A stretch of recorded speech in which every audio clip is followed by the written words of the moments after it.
دیا جائے. ادب و احترام کا مطلب فقط سجدے کرنا تو نہیں ہے. ادب و احترام کا مطلب ان کو مشکل کشا سمجھنا تو نہیں ہے.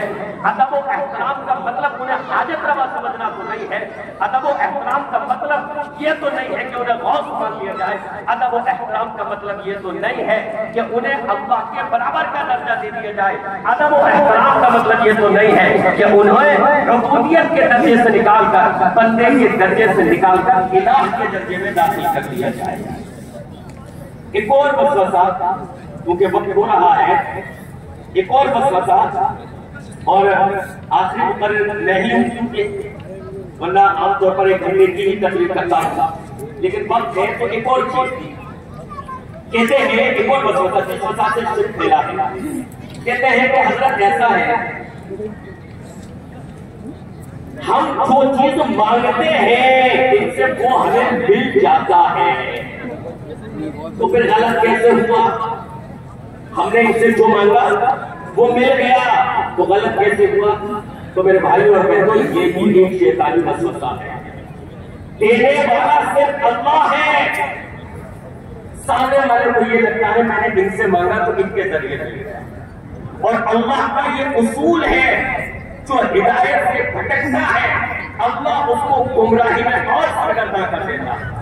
جو ہدایت سے بھٹکتا ہے جو گمراہی میں جاتا ہے اللہ اسے اور گمراہ کر دیتا ہے.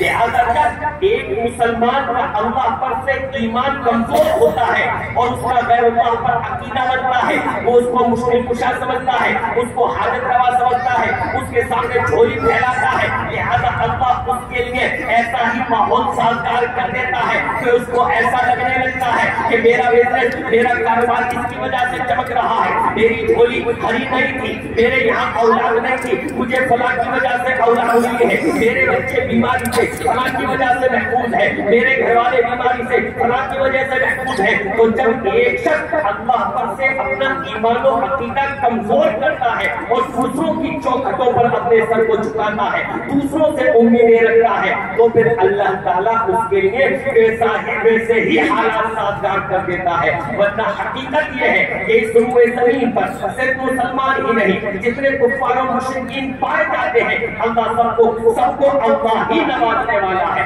سب کو اللہ ہی نوازنے والا ہے. پھر کل کو آپ یہ کہیں گے کہ وہ سورج سے مانگنے والا ہے وہ بھی ٹھیک ہے. وہ پتھر سے مانگنے والا ہے وہ بھی ٹھیک ہے.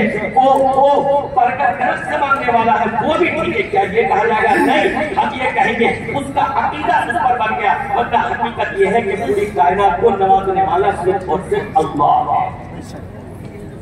تو اس مسئلے میں مت رہو کہ ہم نے مانگا اور مل گیا.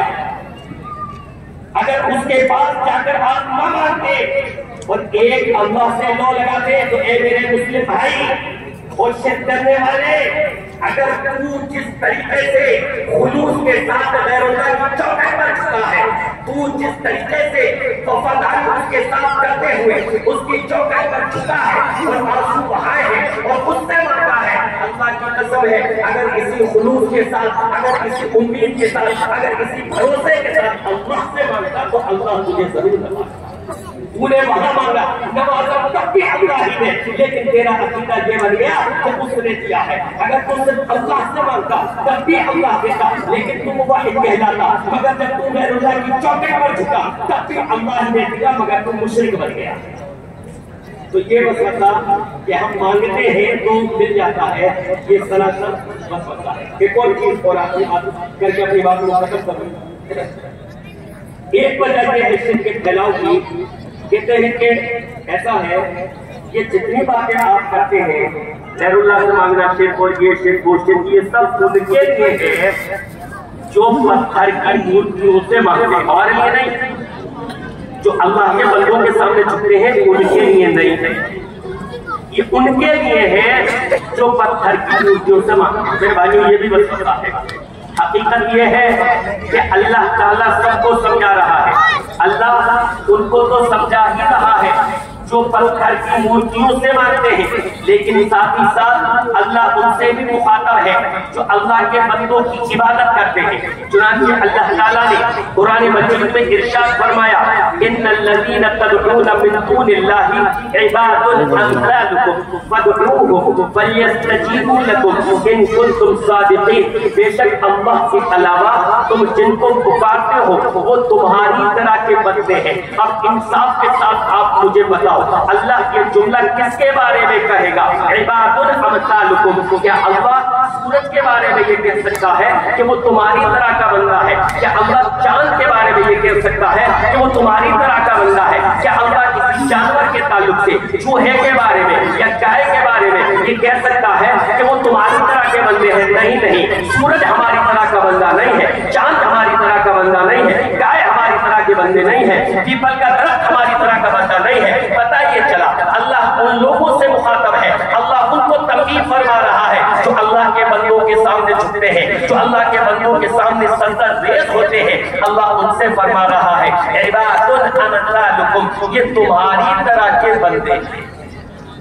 لہذا یہ وسوسہ نہیں ہونا چاہیے کہ یہ آیتیں صرف ان کے لیے ہیں جو پتھروں کے سامنے جھکتے ہیں۔ نہیں، واہ، یعنی تم کہیں بھی جھکو، وہ پتھر کے سامنے جھکے تو مشرک، اور تم کچھ بھی کرو کسی کے بھی سامنے جھکو تم پکے مسلمان۔ مولانا الطاف حسین حالی نے مسلمانوں کی یہی صورتحال دیکھ کر اور ان کی یہی دو رخی پالیسی دیکھ کر مولانا الطاف حسین حالی نے بڑے ہی تنزیہ انداز میں اور درد بھرے لہجے میں بھی یہ کہا تھا کرے غیر کر بت کی پوجا کو کافر، کرے غیر کر بت کی پوجا کو کافر، جو ٹھہرائے بیٹا خدا کا تو کافر، جھکے آگ پر بہر سجدہ تو کافر، کواکب میں مانے کرشمہ تو کافر۔ غیر اگر بت کی پوجا کرے تو آپ اسے کافر کہتے ہیں، کوئی سورج کی پرستش کرے آپ اسے کافر کہتے ہیں، کوئی ستاروں میں تقدیر کا عقیدہ رکھے آپ اسے کافر کہتے ہیں، مگر مومنوں پر کشادہ ہے راہ، پرستش کرے شوق سے جس کی چاہے، نبی کو جو چاہے خدا کر دکھائے، اماموں کا رتبہ نبی سے بڑھائے، مزاروں پہ دن رات نظریں چڑھائے، شہیدوں سے جا جا کے مانگے دعائیں۔